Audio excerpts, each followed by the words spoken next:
Hey everybody, Cinephile Mike is here, and we are speeding along with Season 4 of Award Season Reviews. 98 reviews coming at you in 98 days, counting down to the 98th Academy Awards. Quick reminder, do me that favor, before we dive in, make sure you hit that subscribe button so you don't miss a single day. These reviews are going to be coming at you fast, probably just as fast as some of the races in today's film, which is, again, our theme this week, top box office contenders, those films competing for Golden Globe Cinematic and Box Office Achievement Award. I'm getting through 7 of them this week, and, look, we started, yesterday we dove in with, the first day was an action-packed fight film, yesterday was another action-packed film, and again, here we are. Does that mean that all the Golden Globe, box office cinematic films are action films? Who knows? But let's rev right along with this one. Today, I am discussing Warner Brothers Pictures and Apple Pictures' adrenaline-filled F1. Written by Aaron Kruger and directed by Joseph Kosinski, who just a few years ago gave us the incredible Tom Cruise vehicle, Top Gun Maverick. F1 is the story of Sonny Hayes, played by Brad Pitt, a racing vet with about 3 decades under his belt of racer for hire, after leaving the fast-paced world of Formula One racing after suffering a rather bad accident. His former teammate, Ruben Cervantes, played by Javier Bardem, now, managing a club, he comes to Sonny and begs him, pleads with him, to come back into the F1 fold and help him solve this driving club. There's only 9 races left in the season, and if they don't win at least one, this club is going to be sold. Also, the promise of reclaiming his prior fame, it's a bit too much for Sonny to deny. Upon arriving, he meets his new teammate, 20-something Joshua Pearce, played by Damson Idris, a hot-headed in-it-for-the-glory racer who loves the spotlight and isn't really in love with teaming up with a senior citizen. While working together, their union is far from perfect, with them challenging one another at any possible opportunity.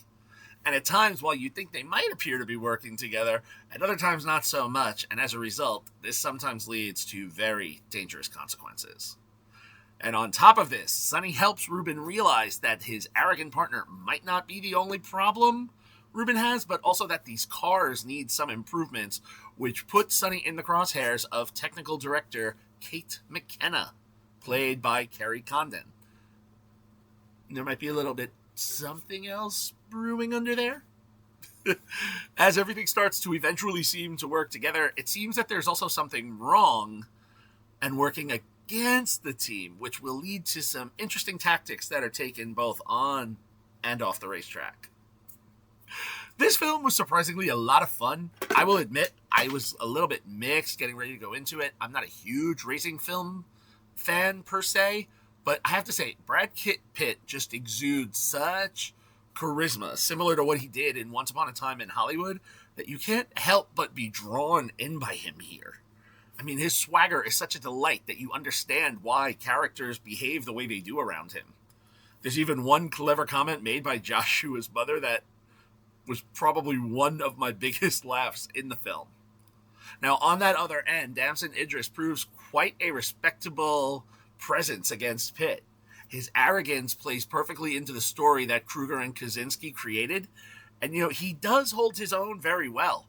And while sometimes you just want to take his character and choke him or slap him or just be like, hello, they actually give you his backstory, so you actually see why he behaves the way he does, so it actually makes it manageable. Now, let's talk about the actual races. Whoa, the races! Cinematographer Claudio Miranda, an Oscar winner for his work on Life of Pi.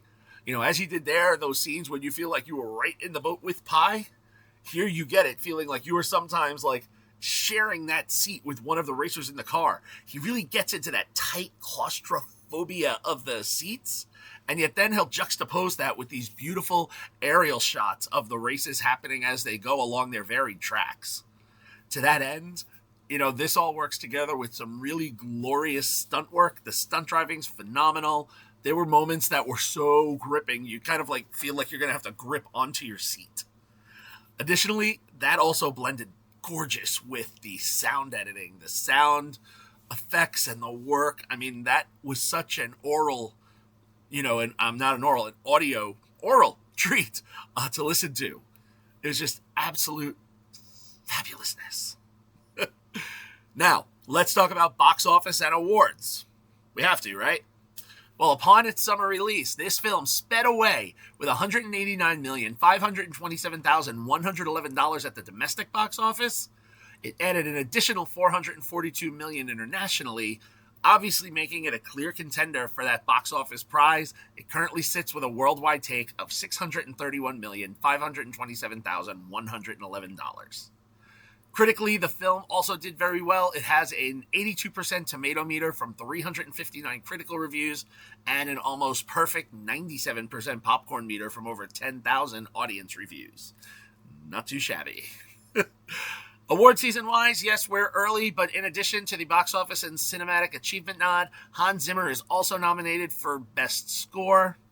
It was named one of the top 10 films of the year by the National Board of Review, as well as being a nominee for Best Action or Science Fiction Feature Film at the Astra Film Awards. F1 currently has a Grammy nomination for Best Compilation Soundtrack for Visual Media and 7 Critics' Choice nominations: Best Score, Best Cinematography, Best Editing, Best Stunt Design, Best Sound, and Best Song, as well as Best Visual Effects and Best Sound. That Best Song is for the song Drive, written by Ed Sheeran, John Mayer, and Blake Slatkin. Now, as for its Oscar chances, I am going to give some thoughts here. I definitely think this is a contender for the visual effects and the sound, and probably the editing because of the way those races were cut, and definitely a stunt nomination at the SAG Awards. We don't have that at the Oscars yet. Now, Hans Zimmer may also be more in the conversation, given his history and love with the Academy. However, I will say there was so much going on with these races, and I personally was just so wrapped in the sound and the experience that the score, for me, pardon the pun, it kind of took a little bit of a backseat. So where do I land with this one? F1, solid, revved up, beautifully made, 4-star film. Now, if you would like to watch or rewatch this flick, as of this recording and posting, it is only available for digital rental or purchase on most platforms. However, if you are watching this today and you can wait a couple more days, as of December 12th, F1 will be streaming exclusively on Apple TV+. All right. Thank you for joining me for episode 3 of Award Season Review Season 4. We'll be doing this every day for the next 95 days, so stay tuned. Be sure to like the video, subscribe to the channel, share it with your friends, drop your thoughts in the comments. You can follow me everywhere on social platforms, on Letterboxd, and of course find great exclusive print reviews and other fun content on my website, cinephilemike.com. All right, I'll be back tomorrow with the next box office contender, but until then, this is Cinephile Mike saying take a break and watch something new.